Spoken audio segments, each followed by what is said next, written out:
അവനൊരു സിനിമയിൽ വന്നിരിക്കുന്നു. ആ സിനിമ അവൻ ഇനി അവൻ്റെ കഴിവ് തെളിയിക്കേണ്ടിയിരിക്കുന്നു. അവൻ നല്ല എന്തുകൊണ്ടാണെന്ന് ചോദിച്ചാൽ അത് ജീനിൻ്റെ ജനങ്ങളിലേക്ക് എത്തിയിട്ടുണ്ട്. വളരെ കഥാപാത്രം ശ്രദ്ധിക്കപ്പെട്ടില്ല എന്ന് വേണം പറയാൻ. ഒന്നും ചെയ്യാൻ പറ്റില്ല. ചില കാര്യങ്ങൾ അങ്ങനെയാണ്. അതെ അതെ അത് ശരിയല്ലല്ലോ. അത് ഒരു പേരിന്റെ പേരിൽ നമ്മളൊരു സിനിമ ഇത്രയും കഷ്ടപ്പെട്ട് അത് എത്രയോ ദിവസം കഷ്ടപ്പെട്ടെടുത്ത സിനിമയാണ്. ഞങ്ങളുടെ കുടുംബത്തിലെ ആണുങ്ങൾക്ക് എല്ലാവർക്കും ഏകദേശം ഇപ്പൊ കുടുംബത്തിൽ നിന്ന് ഒരു ചെറിയ ഒരാളും കൂടി സിനിമാ ലോകത്ത് ഇറങ്ങിയിട്ടുണ്ടല്ലോ. എന്താണ് ആളുടെ ഒരു അഭിനയത്തിൽ കാണുന്ന ഒരു അല്ല അത് ഞാൻ ഓൾറെഡി പറഞ്ഞു കഴിഞ്ഞാണ്. അവന് ഷമിച്ചേട്ടൻ്റെ മകൻ്റെ കാര്യം അവനൊരു സിനിമയിൽ വന്നിരിക്കുന്നു. ആ സിനിമയിൽ നല്ല രീതിയിലുള്ളൊരു അക്സെപ്റ്റൻസ് അവന് കിട്ടിയിട്ടുണ്ട്. അവൻ നന്നായിട്ട് ചെയ്തു എന്ന് തന്നെയാണ് എൻ്റെയും ഞാനും വിലയിരുത്തുന്നത്. അങ്ങനെയാണ്. അവൻ ഇനി അവൻ്റെ കഴിവ് തെളിയിക്കേണ്ടിയിരിക്കുന്നു. അവൻ നല്ല നല്ല കഥാപാത്രങ്ങൾ ഇപ്പോൾ ഒരു പുതിയൊരു പടം ചെയ്ത് കഴിഞ്ഞിട്ടുണ്ട്. അതുപോലെ നല്ല നല്ല കഥാപാത്രങ്ങൾ ഇനിയും അവനെ തേടി വരും എന്നുള്ളൊരു വിശ്വാസമുണ്ട്. വരട്ടെ, അവനും നല്ല രീതിയിൽ വരാൻ ഞാനും പ്രാർത്ഥിക്കുന്ന കൂട്ടത്തിലാണ്. എങ്ങനെയാണ് എല്ലാവർക്കും ഈ ശബ്ദം മാത്രം ഒരു കുടുംബത്തിന് കംപ്ലീറ്റ് ശബ്ദം കൊണ്ട് മാത്രം വേറിട്ട് നിൽക്കുന്ന ഒരു ഫാമിലിയാണല്ലോ? അത് പാരമ്പര്യമായിട്ട് എന്തുകൊണ്ടാണെന്ന് ചോദിച്ചാൽ അത് ജീനിന്റെ ഒരു പ്രത്യേകതയാണെന്ന് തന്നെ കൂട്ടാം. തിലകൻ എന്ന് പറയുന്ന എൻ്റെ അച്ഛൻ, അദ്ദേഹത്തിൻ്റെ ശബ്ദം അങ്ങനെയാണ്. അദ്ദേഹത്തിൻ്റെ ബ്ലഡിൽ നിന്ന് കിട്ടിയതാണ് എനിക്കും ആ ശബ്ദം കിട്ടിയിട്ടുണ്ടെന്നാണ് എല്ലാവരും പറയുന്നത്. അതുപോലെ എനിക്ക് മാത്രമല്ല, ഞങ്ങളുടെ കുടുംബത്തിലെ ആണുങ്ങൾക്ക് എല്ലാവർക്കും ഏകദേശം ഈ ഒരു റഫ് ആൻഡ് ടഫ് ആയിട്ടുള്ള ശബ്ദം കിട്ടിയിട്ടുണ്ട്. അത് തീർച്ചയായിട്ടും ഞങ്ങളുടെ അഭിനയത്തെയും അല്ലെങ്കിൽ ഞങ്ങളുടെ സംസാരത്തെയൊക്കെ ഒരുപാട് സ്വാധീനിക്കുന്നുണ്ട് ആ ശബ്ദം. ഇപ്പം ഈ ഏതെങ്കിലും ഫിലിമിന് വേണ്ടിയിട്ട് കമ്മിറ്റ് ചെയ്തിട്ടുണ്ടോ? ഡബ്ബിംഗ് ഏതെങ്കിലും പൊതുവെ ഡബ്ബിംഗ് വളരെയധികം കുറവാണ്. ഇപ്പൊ ഞാൻ ചെയ്തുകൊണ്ടിരിക്കുന്നത് സിനിമ കംപ്ലീറ്റ് ആയിട്ടില്ല. അനോമി എന്ന് പറയുന്ന സിനിമ ഇപ്പോൾ ഡബ് ചെയ്തുകൊണ്ടിരിക്കുന്നുണ്ട്. പക്ഷേ ഇപ്പം ഞാൻ കുറച്ച് കൂടുതൽ കോൺസെൻട്രേറ്റ് ചെയ്യുന്നത് അഭിനയത്തിലാണ്.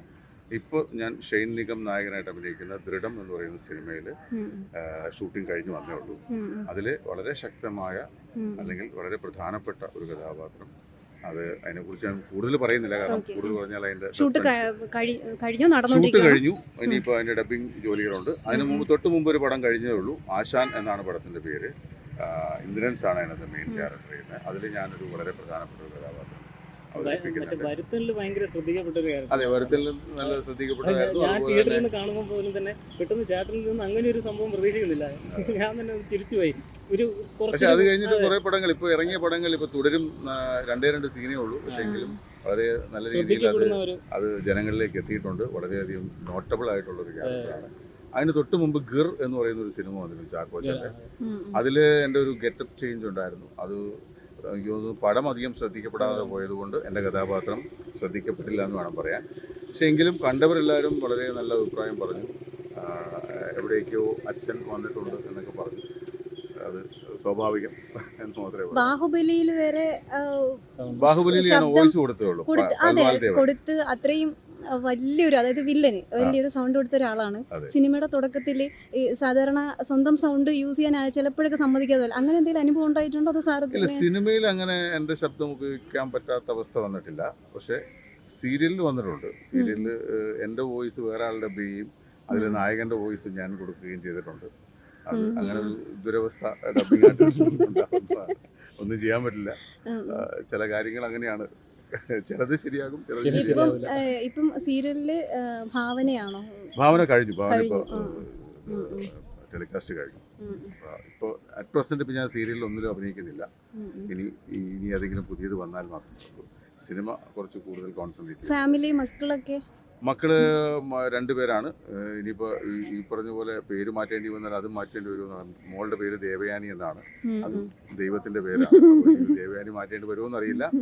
അതുപോലെ തന്നെ മോൻ്റെ പേര് ദേവനന്ദൻ എന്നാണ്. അതിനകത്തും ദേവനുണ്ട്. ഇനിയിപ്പോൾ എന്താവുമെന്ന് അറിയില്ല. എന്തായാലും എനിക്ക് ഒരു കാര്യം ഉറപ്പാണ്, ഇതുവരെ ഒരു ലോകത്ത് ഒരു ദൈവങ്ങൾക്കും തിലകൻ എന്ന പേരില്ല, ശോഭി എന്ന പേരുമില്ല. അതുകൊണ്ട് ഈ പേര് മാറ്റേണ്ടി വരില്ല എന്ന് ഞാൻ വിചാരിക്കുന്നു. വൈഫിന്റെ പേര് ശ്രീലേഖ എന്നാണ്. അതിനകത്ത് എവിടെയെങ്കിലും ദൈവമുണ്ടോ? ഇല്ല. എങ്കിലും ശ്രീലേഖ വൈഫ് ഹൗസ് വൈഫാണ്. വീട്ടിൽ തന്നെ ഉണ്ട്. മോന് +2 പഠിക്കുന്നു, +1 പഠിക്കുന്നു. മോളിപ്പോൾ MBBS തേർഡ് ഇയർ. ഇനി ജനിക്കുന്ന കുട്ടികൾക്ക് പേരിടുമ്പോൾ നമ്മൾ ശ്രദ്ധിക്കണം, വളരെയധികം ശ്രദ്ധിക്കണം. ഈ പറയുന്ന ദൈവങ്ങളുടെ ആരുടെയും പേരിടാൻ പാടില്ല. അല്ല, അങ്ങനെയാണെങ്കിൽ ഇനിയിപ്പോ ഒരു സിനിമ ഇറങ്ങുമ്പോൾ അതിലെ കഥാപാത്രങ്ങളുടെ പേരുകളെല്ലാം വളരെ ശ്രദ്ധയോടെ ചെയ്യേണ്ടിയിരിക്കുന്നു. അത് മാറ്റാനാണ് നമ്മളിപ്പോൾ ഈ സമരം നടത്തിയത്. ആ ഒരു പ്രവണതയിലേക്ക് വരാൻ പാടില്ല ഒരു കാരണവശാലും. എന്തായാലും ഇത് വിജയിക്കട്ടെ. തീർച്ചയായിട്ടും ഒരു സാധാരണക്കാരെന്ന നിലയിൽ അതെ.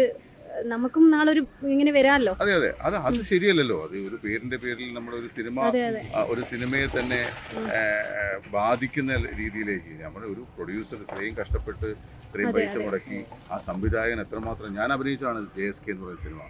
ഞാൻ അതിനകത്ത് ഒരു 2-3 സീനിൽ ഞാൻ അഭിനയിച്ചിട്ടുണ്ട്. സുരേഷ് ഗോപിയുടെ കൂടെ ഒരു സീനിലുണ്ട്. അപ്പോൾ ഇത്രയും കഷ്ടപ്പെട്ട് അത് എത്രയോ ദിവസം കഷ്ടപ്പെട്ടെടുത്ത സിനിമയാണ്. അത്രയും കഷ്ടപ്പെട്ട് ഇത്രയും ആളുകൾ കഷ്ടപ്പെട്ട് ഇത്രയും പൈസ മുടക്കി എടുത്ത ഒരു സിനിമ ഒരു സുപ്രഭാതത്തിൽ വന്നിട്ട് പറയുകയാണ് പേര് മാറ്റിയില്ലെങ്കിൽ റിലീസ് ചെയ്യാൻ പറ്റില്ല എന്ന് പറയുമ്പോഴേക്കും ഉണ്ടാകുന്ന ഒരു മാനസിക സംഘർഷം എന്താണെന്ന് ഊഹിക്കാവുന്നേ ഉള്ളൂ. ഞാൻ പറഞ്ഞു അത് ഒരിക്കലും ജനാധിപത്യ രാജ്യമായ ഇന്ത്യയിൽ ഒരിക്കലും ഇത് നടപ്പാക്കാൻ പാടില്ല എന്നാണ്. കാരണം ആ സിനിമയുടെ മൊത്തം ഡെപ്ത് ചിലപ്പോൾ ഈ പേരിലായിരിക്കും. തീർച്ചയായിട്ടും